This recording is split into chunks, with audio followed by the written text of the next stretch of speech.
Сарфарозиддин Иморуддинов 10,000 байтро аз худ карда соҳиби 30,000 сомонӣ шуд. Вай байтҳоро аз шоирону адибони классикӣ аз худ намуд ва дар давраи ниҳоии озмуни фурӯғи субҳи донои китоб аст иштирок кард. Ӯ муаллим аст. Дар бахши омӯзгорон дар номинатсияи хондан ва аз ёд кардани осори адибони классик байни 67 нафар соҳиби ҷойи аввал шуд.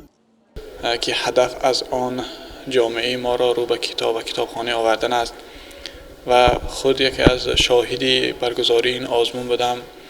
дида шуд ки чӣ қадар имрӯз ҷомеаи мо рӯ ба китоб ва китобхонӣ овардааст. озмун имсол аз рӯи 5 номинатсия ва миёни тамоми қишрҳои ҷомеа баргузор гардид ва ман аз рӯи номинатсияи хондан ва аз ёд кардани осори адибони классик баромад намудам ва дар даври ниҳоии озмун ки дар пойтахти ватани азизамон шаҳри Душанбе баргузор гардид, хуб бо пешниҳоди осори мутолиа намуда ва ҳифз намудаи худ сазовори ҷои аввал гардидам. озмун хеле ба таври шаффоф гузаронда шуд, чун ҳам тавассути васоити ахбори омма ба мардум пешниҳод гардид ва худи иштирокчиён низ тавонистанд иштирок намоянд ва он посуху ҷавобҳои ҳарифони худро ба назар гиранд. Сарфарозиддин зодаи Кӯҳистони Масҷо аст, аммо 5 сол инҷониб дар шаҳри Хуҷанд зиндагӣ ва кору фаъолият мекунад. Вай дар озмуни ҷумҳуриявӣ ғолиб дониста шуда, маблағи ба даст овардаашро ба пайвандонаш супорид, то дар таъмини буҷаи оила саҳми худро гузорад. Ин духтарак бошад Лайло аст. хонандаи синфи 5 мебошад. Дар давраи ниҳоии озмуни фурӯғи субҳи донои китоб аст иштирок намуда соҳиби ифтихорномаи Вазорати маориф ва илми ҷумҳурии Тоҷикистон гардид.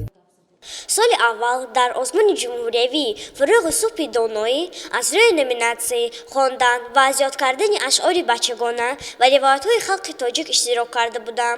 имсол бошад аз рӯи номинатсияи осори адабиёти ҷаҳон иштирок намудам. ман дар вақти холигиам хондани китобҳо машғул мешавам. аз 120 адибони адабиёти ҷаҳон бисёр китобҳои онҳоро мутолиа намудам ва зиёда аз 1500 байт шеър аз ёд кардам. дар вақтҳои холигиам ба навиштани шеъру афсонаҳо машғул мешавам.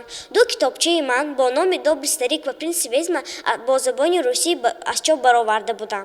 Лайло Қозибоева беш аз 120,000 байтро аз худ кардааст. Вай бори дуюм аст ки дар ин озмуни ҷумҳуриявӣ фаъолона иштирок менамояд. мақсад аз иштирок баланд кардани дониш ва малакаи суханварии худ мебошад, мегӯяд ин хонанда.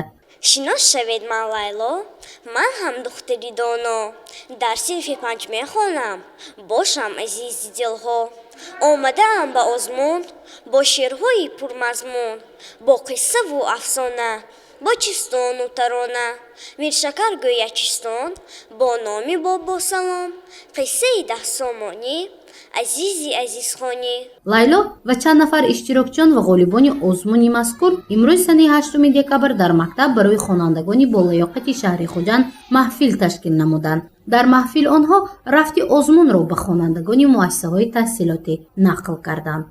Тоҷик ҷавҳаре, пешвора чун забони давлатӣ мепарваре. Донишан дар дил чароғи равшан аст, ва самабад бар тани ту ҷавшан аст. Дониш талабу бузургӣ омӯз, то беҳнигарад резад аз рӯз. Хуштар зи китоб дар ҷаҳон ёре нест, дар ғамкадаи замона ғамхоре нест. ҳар лаҳза ба o'zi гӯшаи танҳоӣ, сад роҳате асту ҳаргиз озоре нест. ҳадаф аз ташкили маҳфил ва чорабиниҳо ин пеш аз ҳама ҷалб намудани хонандагон ба китобхонӣ ва бо ин васила баланд бардоштани донишу маҳорати суханварии онҳо мебошад. гузориши Мафтунашкур ва Наимҷон Айюбов барои барномаи иттилоотии Хабар.